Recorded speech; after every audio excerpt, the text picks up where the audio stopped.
This episode is brought to you by Reese's Peanut Butter Cups. In breaking news, leading scientists worldwide are conducting experiments to determine if Reese's Peanut Butter Cups are the perfect combination of peanut butter and chocolate. However, it appears the study was inconclusive, as the scientists couldn't help but eat all the Reese's. Because when you want something sweet, you can't do better than Reese's. Find Reese's now at a store near you.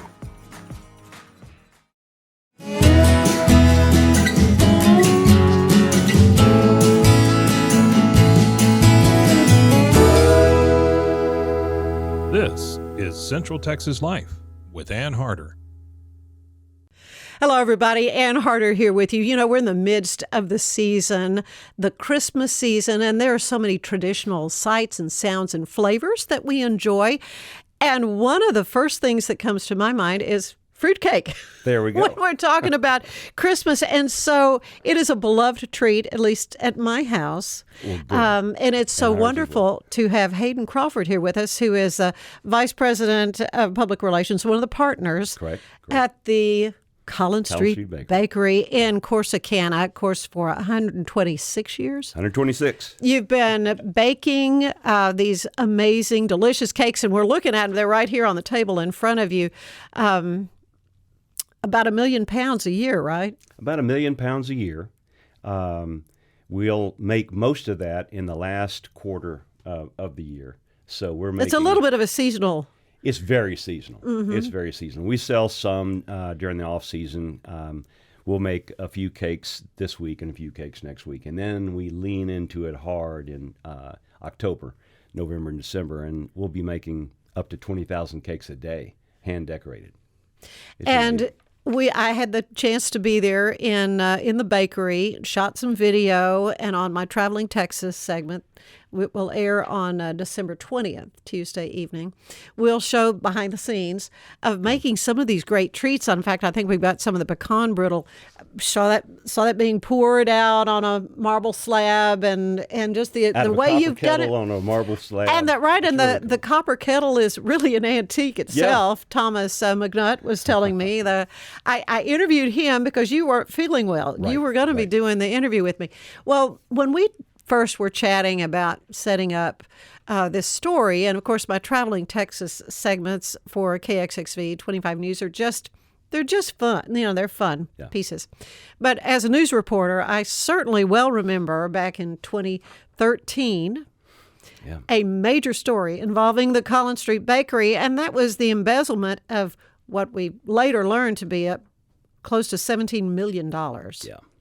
Yeah, it was incredible. And when we were setting this story up, I thought, I don't know what you'd be willing to talk about, that kind of thing, because it's been 10 years now. Yeah. Oh, yeah. And look, we learn from our mistakes, but we don't hide anything about it. We have a family-run business, yes, you as do. You know. You were there and you saw it and you feel it. And he was, this embezzler, Sandy, was part of our family, and we trusted him wholeheartedly. He had worked 5 years for you and not done a thing. You had no suspicion. And further than that, we had been around for 100 years, and our previous finance guys, we'd had two of them, had worked for us for 50 years plus, and they were just exemplary, stellar employees and people. And so we brought this guy in and gave him the same amount of trust and leeway, and he just took advantage of it. And we're a small company, we're a family-owned company, so we don't have a lot of the sophistication in terms of financial guards that the bigger corporations do. But we've just been built on trust. And so this guy was able to take advantage of it. We have enough complexity in the business in that we have a big business in Costa Rica where we grow our own pineapple. We have a big pecan shelling plant, the world's largest, in Corsicana that we own a third of. Mm-hmm. We have a data company in Dallas. We have small little mail order companies that are part and parcel of the Collin Street Bakery. All these are flowing into and out of the finances. So it was kind of hard to spot. And this guy was able to make those smart moves and keep them under the radar.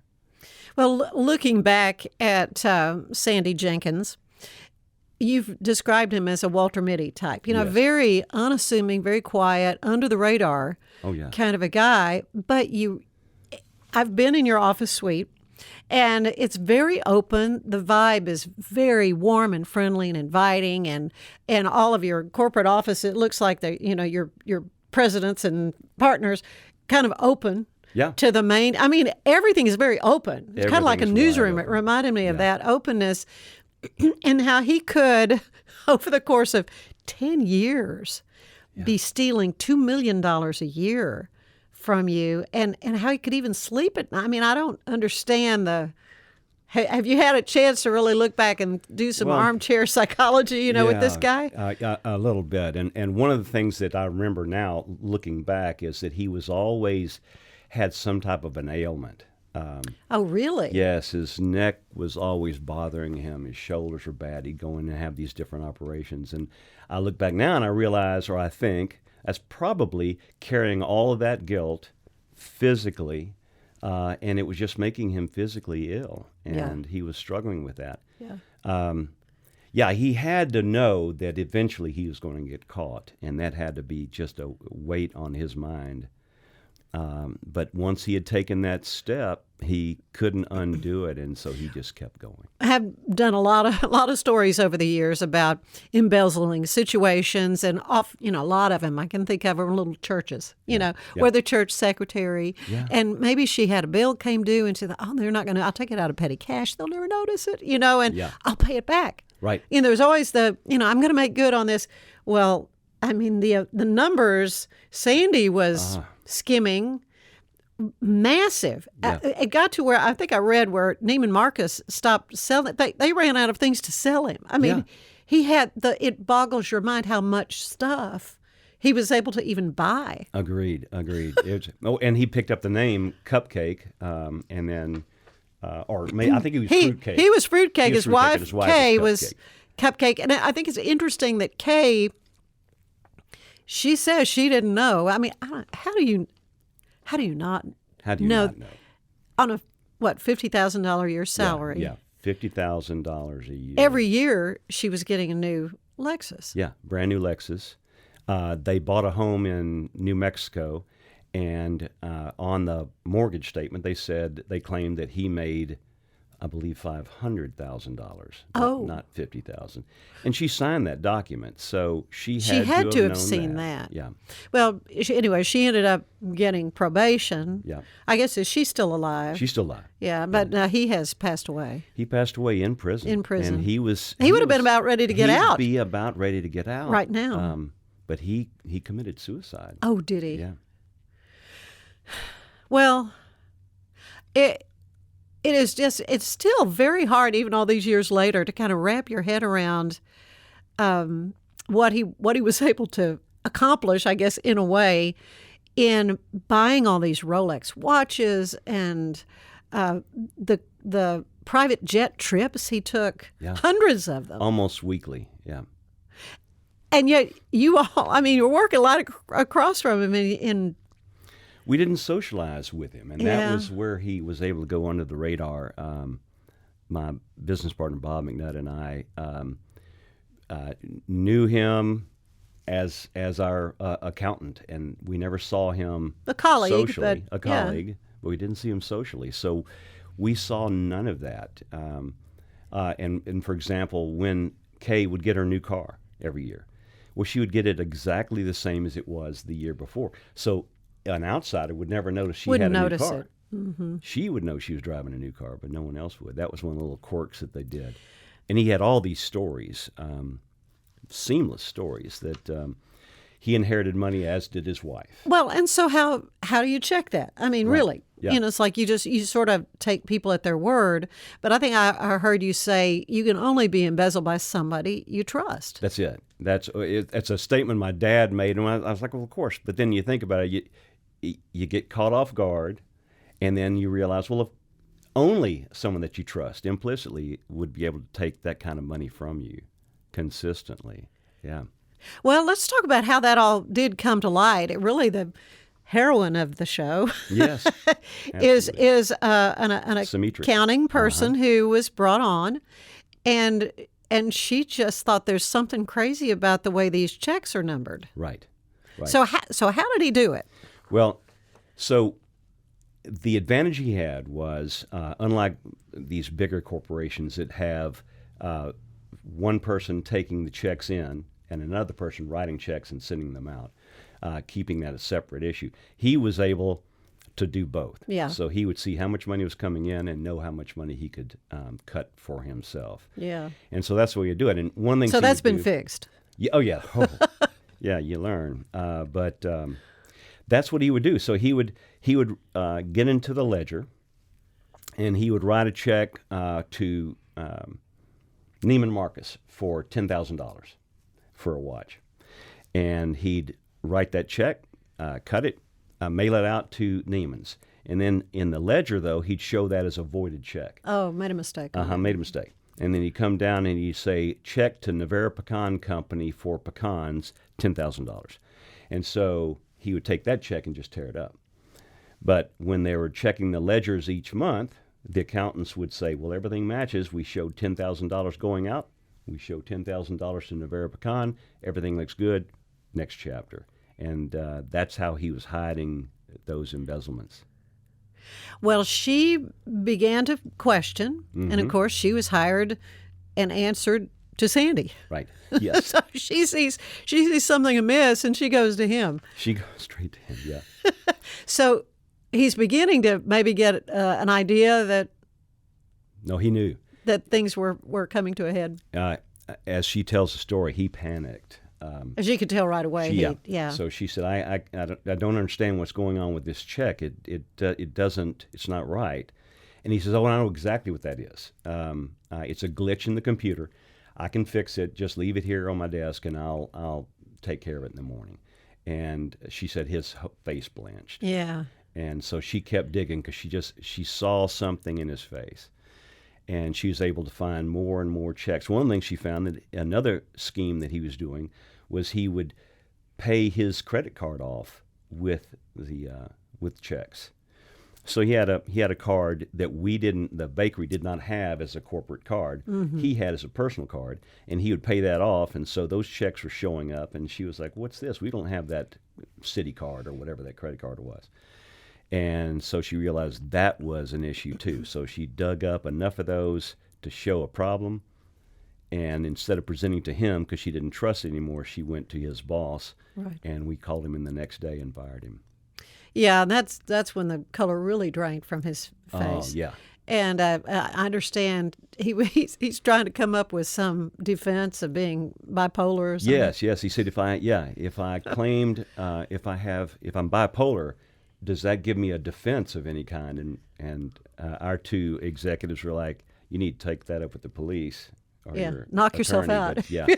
But yeah. Oh gosh, unbelievable. But so he realizes he gets fired. I understand he and his wife. He comes home and he says the money has dried up. Yeah. And so he gets bags full of Rolex watches and valuable items. Can you believe it? Yeah. And they head to their other house in Santa Fe, right? I think, or they headed to their daughter's place in Austin. I'm not sure which, but that is how the watches ended up in the lake in Lake Austin. Lake Austin, he rows out in the middle and dumps them, but they weren't ruined. I mean, they were actually fished out, right? Yeah, they were fished out, and I'm assuming they're all fine. I mean, we were able to recover a lot of that and have it sold and get some of our money back. Yeah, about what, $4 million maybe? About $4 million total out of the $17 million that was taken. Yeah.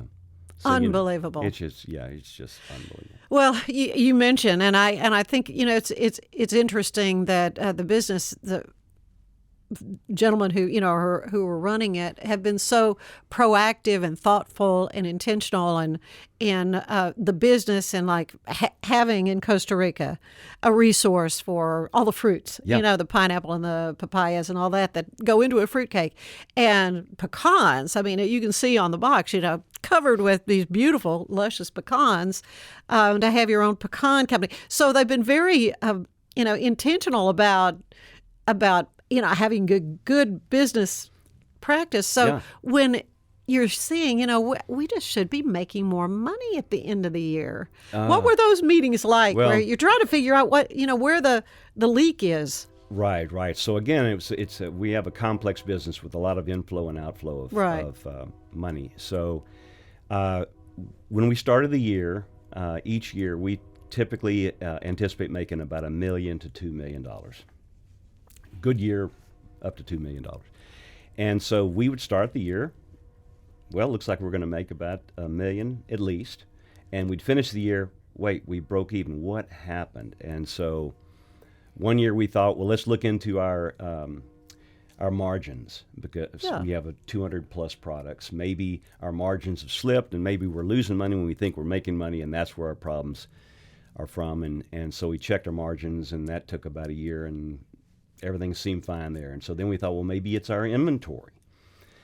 We buy a whole lot of inventory, and if some of it goes bad because it's all fourth quarter stuff and you get too much flour, or you get too many pecans and they age on you, then maybe that's where we're losing this money. And so we checked that, and that was not the case. And is someone stealing inventory through the out of the warehouse? So we locked up the warehouse and fenced it off. And anyway, we were chasing this. We didn't know what it was. We were chasing it the whole time, and Sandy was sitting in on these meetings. So he could always be one step ahead. One step ahead, and just say, oh, they're looking into this now. And so, yeah. Well, it makes for a fascinating story. And I understand there was a screenplay, a feature movie, that was being talked about with Will Ferrell, I think, and Laura Dern starring as the Jenkins. COVID happened, and that sort of went by the wayside. But now I understand that it might still be being shopped around. We're hearing the same thing. So, in fact, we heard it was Zach Galifianakis and Mary McCarthy had signed up to be. Yeah, and they would be perfect. It would be perfect. But I think they've moved on as well. But I think it's still out there. In fact, I checked with the production guy, who's part of the team that found the script and is circulating through Hollywood, and he said it's still alive, and they're still trying to bring it to the finish line. There's a lot of fascination about it, and there has been a documentary. I tried to find the documentary on Discovery Plus, but it's not available yet. But as soon as it comes back, yes, I want to watch it. It's called Fruitcake Fraud. Is on Discovery Plus, and it should come out any day now. They had it released for quite a while, and then they let it go dormant, and then they're bringing it back. That's I figured they would around the holidays. It makes sense. Yeah, and every year after. So that'll be that will be helpful to the bakery, because. So you're good with these kinds of media. It is what it is. Yeah. I mean, it happened. Right. God bless him, but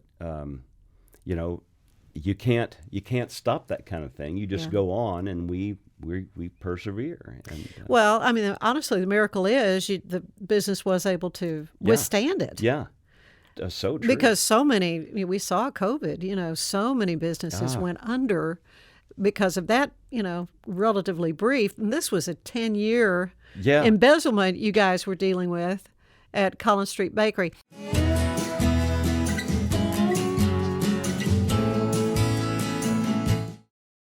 This episode is brought to you by Reese's Peanut Butter Cups. In breaking news, leading scientists worldwide are conducting experiments to determine if Reese's Peanut Butter Cups are the perfect combination of peanut butter and chocolate. However, it appears the study was inconclusive, as the scientists couldn't help but eat all the Reese's. Because when you want something sweet, you can't do better than Reese's. Find Reese's now at a store near you.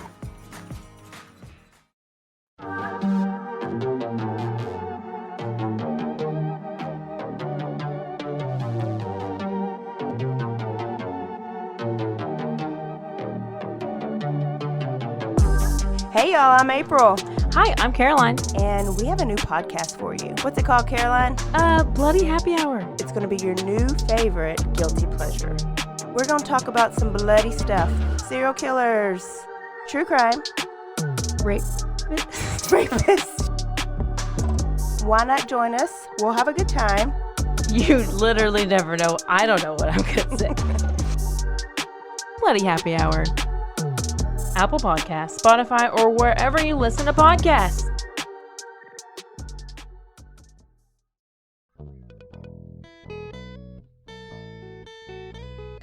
Hi, this is Sarah, And I'm Carter. and this is Some of Our Thoughts. We're two Southern sommeliers, and we want to share everything we love and know about wine. We started hanging out during quarantine and cooking and drinking and listening to music, and we just thought this would be a great way to bring everything we know to you guys. We will make wine knowledge and food pairings easy and approachable. So put on your favorite vinyl, grab your favorite glass of wine, tune into our show, and let's have some fun. Wine and vinyl. So check us out on roguemedianetwork.com or wherever you get your favorite podcast. We'll be talking about a lot.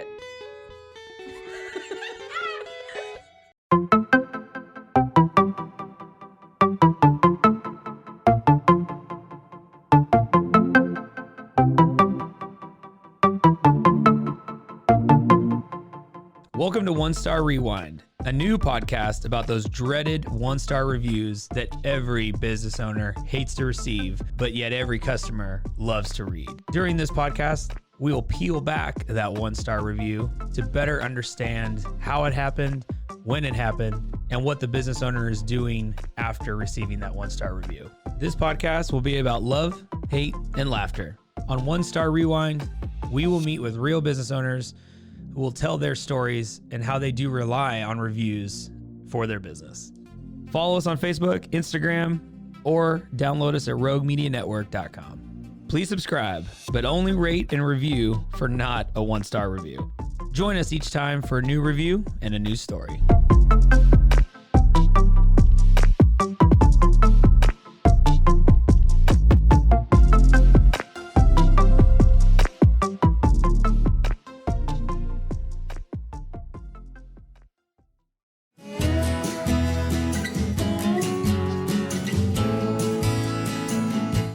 Well, we want to talk a little bit about the history of this great company because it's fascinating to me.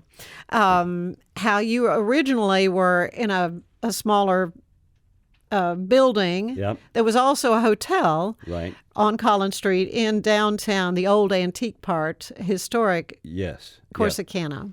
Actually, even before that, we were at a smaller place still. It was just a little corner bakery type thing. Uh-huh.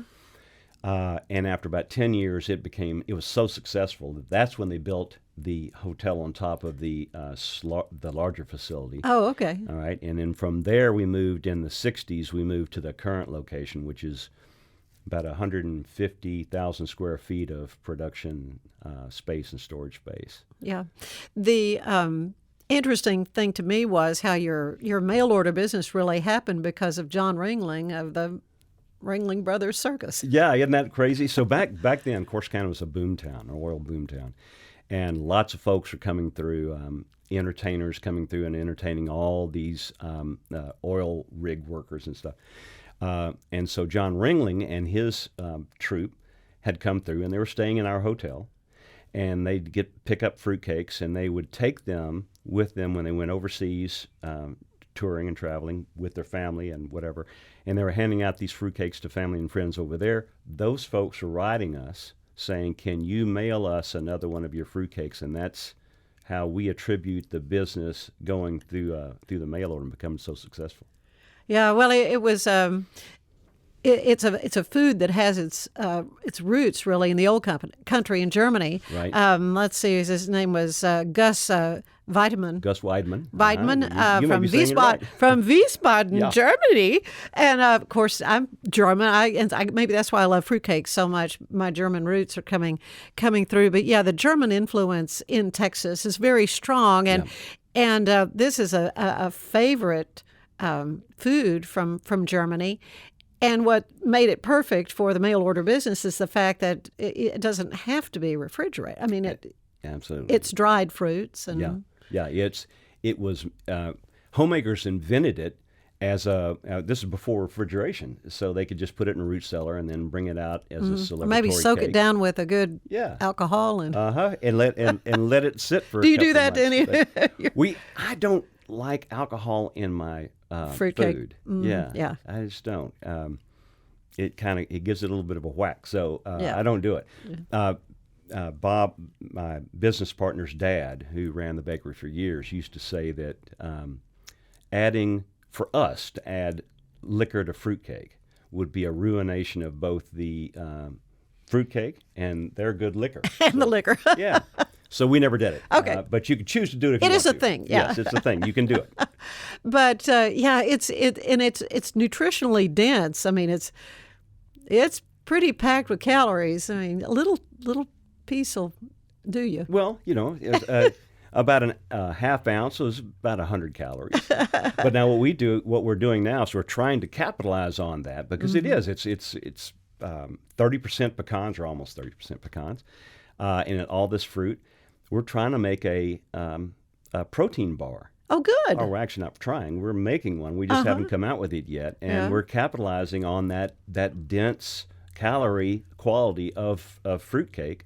Because it's just a natural. It's just like all those different power bars that they're out there in the market now. Yeah, your diversification is really remarkable in that, of course, if you've been to the bakery, the one in Waco, you have these roadside bakeries. Yes. 3 or 4 of them, right? There's 4 of them. Mm-hmm. And the cookies, and it's more than just fruitcake. Yeah. But you also have now these refrigerator cookies where you can break apart and bake yourself. That's my kind of baking. Oh, there you go. That's brand new for us. Yeah, we saw those being made, those being my TV story as well. Of course, the pecan brittle, talked about that. But rolls, yeast rolls, breads. Another thing I want to talk about is the connection with a White House baker. I just think this is a fabulous story. Isn't that wild? So the longest-serving White House chef is a gentleman named Roland Mesnier, who has since passed away. But we had several friends within the White House that knew him, and when we found out that he was going to retire, we contacted him and said, "Would you be willing to work with the bakery?" And he was, and he came down, and each year he would work in our kitchens and come up with different ideas, different recipes. And a lot of them are still on our shelves now. Well, yeah, they're I think a pumpkin cake that was Bill Clinton's favorite. Yeah, it's called the presidential pumpkin cake. You can buy it online or you can buy it in our stores. Yeah. Pumpkin bread. He has different recipes for our case cakes that are just fantastic. He invented a recipe for chocolate. We have a very high-end right here. I have style chocolate. Yeah, I got video of the little fruitcake bites being covered in a curtain of chocolate. Yes. But it's the only place you can taste that chocolate because it's a special exactly. Yeah, you can only formulation. Get it from us, and he's the one who came up with that recipe. Yeah, so we were blessed. Knew him for years. He just passed away this past year. Really? Yeah, but he was a wonderful man. A French baker through and through. Just a remarkable story. So many ways Collin Street Bakery has been blessed, really. Yeah. Through the years. True. And protected yeah. in a very special way. Well, I like to end these broadcasts with a little questionnaire. It's similar to the one that the late, great James Lipton would use on Inside the Actors Studios. So Here we go. Okay. What is your favorite word? Wow. Don't you say fruitcake. What is my favorite? May I say delicious? There you go. It works for me. There. What about your least favorite word? Oh, squat. Okay, that's a first for me. Yeah. I've always felt squat's a little bit rough word. Okay, all right. What turns you on creatively, spiritually, or emotionally? Creativity itself. I thrill at the creative aspects of my job, and I get to do that a lot, and I love it. I'm through and through. Well, I'm left-handed, and I blame that on my creativity, or vice versa. But no, I love being creative. It's what gives me the juice. Yeah, and you kind of grew up there at Collin Street Bakery. I did. I mean, your dad was. Dad and you got to work with when I was him. about 6 years. Yeah, when I was about 6 years old, he joined the bakery, and I worked with him hand in hand for over a decade. Yeah. He retired there, but stayed, kept his office, and he was there till the very end. He stopped coming to work a couple of months, and eventually succumbed to cancer. What turns you off creatively, spiritually, or emotionally? That's a tough one. What turns me off? I guess when people ram an idea down your throat. Yeah. Yeah. I've kind of heard similar sentiments to that from other people. What sound do you love the most? Music. Okay. Good. Yeah. That works for me. Yeah. What sound do you hate? Oh, gosh.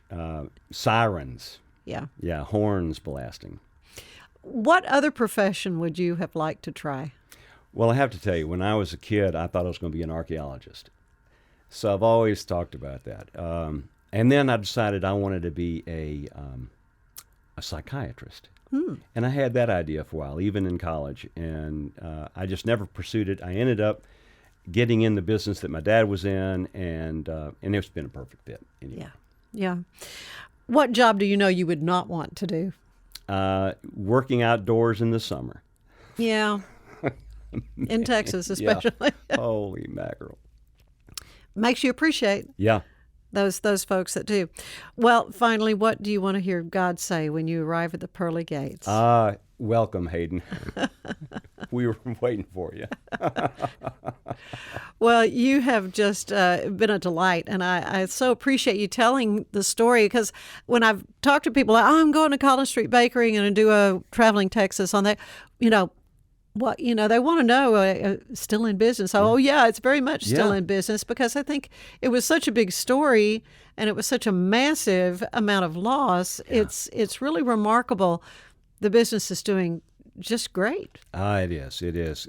Thanks to the loyal customers that we have. They're fantastic. Yeah. Well, my mother would always go and buy fruitcake. That was what she would get Collin Street Bakery fruitcakes to give. We always knew we were going to have a fruitcake. So I guess I'm keeping that same tradition alive. Please do. For sure.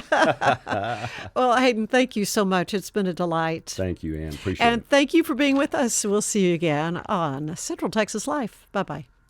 Central Texas Life with Ann Harder is part of the Rogue Media family. Be sure to check out our other shows at roguemedianetwork.com. Please rate this show 5 stars on iTunes, Spotify, YouTube, or anywhere you get your podcasts. Join us again soon for more Central Texas Life with Ann Harder.